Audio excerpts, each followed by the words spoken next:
I want to buy Apple stock, but it's too high right now. So I'm going to set a limit buy, so then at a certain price I can buy it. What's that? Let me show you what limit buy is. So first I check the current price of Apple. That's too high for me. I still want to buy Apple, but not at that price. So make sure you're not a noob and don't press market buy. That means you are willing to buy Apple at whatever price it is now. Rookie mistake, you noob. What I want is limit buy. That means I'm only willing to buy Apple at the price I'm comfortable at. I'm going to put 145 as my limit. I can only afford 10 shares because my dad doesn't give me an allowance.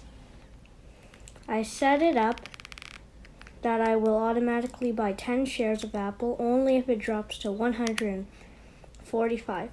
I can set this limit buy for a day or a specific date before it expires. I can cancel it anytime, and that is it. Wish me luck buying Apple.